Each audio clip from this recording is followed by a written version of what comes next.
네, 청취자 A님의 사연을 읽어드렸습니다. A님 참 어떻게 해야 할지 고민이 많으시겠어요. 부모에게 버림받고 거동이 불편한 할머니를 모시는 소년 가장인 친구 B의 그런 비참한 사정을 생각하자니 마음이 아프고, 또 죽은 친구 C를 생각하자니 화가 치밀고, 도대체 어떤 선택을 해야 할지 마음이 답답해 고민하다가 이 사연을 보내주셨다고 하는데요. 나와주신 패널분들 의견을 나눠주셨으면 좋겠어요. 여러분이 A님이라면 어떤 선택을 하시겠어요? 저는 친구 B가 좀 많이 불쌍한 것 같아요.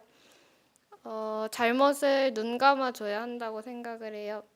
성경에는 너희가 사람의 과실을 용서하지 아니하면 너희 아버지께서도 너희 과실을 용서하지 아니하시리라는 말씀이 있어요.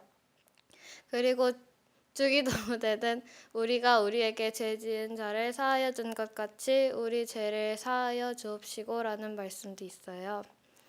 우리도 지금까지 B와 똑같은 죄를 짓지는 않았지만 우리도 그런 죄를 지을 수도 있잖아요.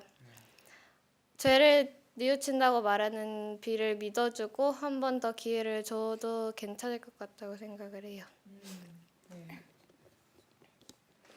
저도 같은 생각이에요.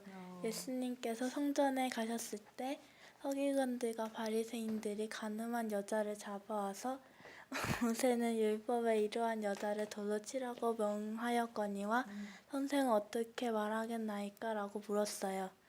그때 예수님께서 그들의 질문을 들은 채도 안 하시고 몸을 굽혀 시선을 땅에 고정시키시고 바닥에 글씨를 쓰기 시작하셨어요.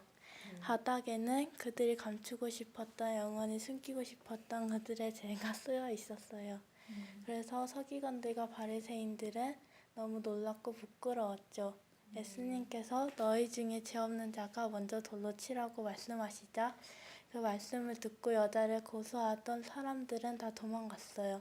예수님께서는 가늠한 여인에게 말씀하셨어요. 나도 너를 정죄하지 아니하노니 가서 다시는 죄를 범치 말라. 그 여인은 예수님 발 앞에 엎드려 고마워하면서 흐느껴 울며 자신의 죄를 고백했어요. 사연을 들어보니 친구 B가 뉘우치는 것 같다고 하셨는데 그 친구의 뉘우침을 믿고 눈 감아줘서 새 삶을 살 수 있는 기회를 준다면 친구 B가 감사하게 생각하고 회개하고 정상적인 삶을 살 가능성이 있다고 생각해요. 네. 좋은 의견 감사합니다. 저는 생각이 좀 달라요. 저는 죄라는 것이 한 번에 끝나는 것이 아니라 그거 생각해요. 만약 A님이 B의 사정을 불쌍히 생각해서 눈 감아준다면 친구 B는 만약 다음에 똑같은 잘못을 해도 눈 감아주겠구나 라고 생각을 하면서 똑같은 죄를 반복할 수 있을 거라고 생각해요. 왜 성경에서 다윗도 우리아를 죽이고 우리아의 아내 바스바를 취한 그런 범죄를 저지른 적이 있었잖아요. 다윗은 자신의 죄를 숨기려고 했지만 시간이 지남에 따라 바스바에 대한 다윗의 범죄가 알려지고 다윗이 우리아의 죽음을 계획했을 것이라는 의심이 일어나게 되었다고 해요. 참 세상에 비밀은 없는 것 같아요. 죄를 숨길 수도 없고. 그래서 하나님께서는 나단을 통해 다윗에게 책망의 기별을 전하라고 말씀하셨어요. 나단은 다윗에게 가서 한 가지 이야기를 했어요. 한 성에 두 사람이 있었는데 한 명은 부자고 한 명은 가난한 사람이었어요. 그런데 부자는 양과 소가 아주 많았는데도 가난한 사람이 기르는 작은 암양 새끼 하나를 빼앗아서 자신의 손님에게 대접하였어요. 이 이야기를 들은 다윗은 여호와의 사심을 가리켜 맹세하노니 이 일은 행한 사람은 마땅히 죽을 자라. 저가 불쌍히 여기지 않고 이 일을 행하였으니 그 양 새끼를 4배나 갚아주어야 하리라고 말했습니다. 그때 나단이 다윗의 왕을 주목하여 바라보면서 손을 하늘로 쳐들고 당신이 그 사람이라고 엄숙히 선언했습니다. 정말 두려운 일인 것 같아요. 다윗처럼 범죄자들이 저희 죄를 사람들에게 감추려고 시도하고 노력할지 모르지만 하나님의 눈앞에서는 감출 수 없는 것 같아요.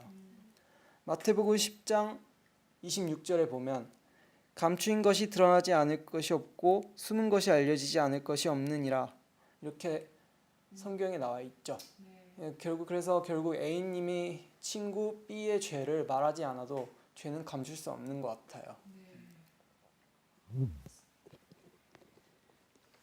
사람들은 죄는 사랑하면서 죄인은 미워하잖아요. 그러나 그리스도께서는 죄는 미워하시지만 죄인은 사랑하십니다. 우리는 하나님을 믿는 사람들이고 A님도 하나님을 믿는 사람들이기 때문에 예수님을 잘 봐야 한다고 생각합니다. 그러니까 예수님께서 가늠한 여인의 죄를 용서해 주신 것 같이 A님도 친구의 죄는 미워하되 그 친구의 사랑은 감싸주고 죄에 대한 책임은 스스로 질 수 있도록 우리가 이끌어줘야 한다고 생각을 합니다. 은지 씨 이야기를 들으니 의리가 있네요. 그럼 친구가 죄의 책임을 질 수 있도록 A가 잘 설득하셔서 스스로 자신의 잘못을 인정하고 그 값을 받도록 이끌어주는 것이 좋을 것 같아요.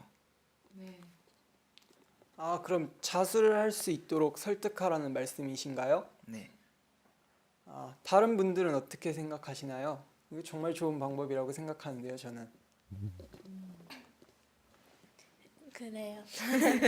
친구 뉘우침을 믿게 눈 감아주고 그때 기회를 주고 싶었던 건 사실인데 여러분들의 이야기를 들어보니 친구의 뉘우침을 믿고 그를 도와주되 그가 지은 죄를 감추어서는 안 된다는 생각이 드네요. 무조건 죄를 덮어주는 것만이 사랑은 아닌 것 같아요. 결론적으로는 A님이 친구에게 죄를 감추려고 하는 것이 아니라 드러내라고 조언을 해야 하는 거잖아요. 여기서 정말 놓치지 말아야 할 것은 친구를 향한 비난이나 정죄의 정신이 아닌 그를 도와주고 축복하고 구원하기 위한 목적으로 말해야 한다는 거예요. 그러기 위해서는 우리의 마음이 예수님의 사랑이 필요한 것 같아요.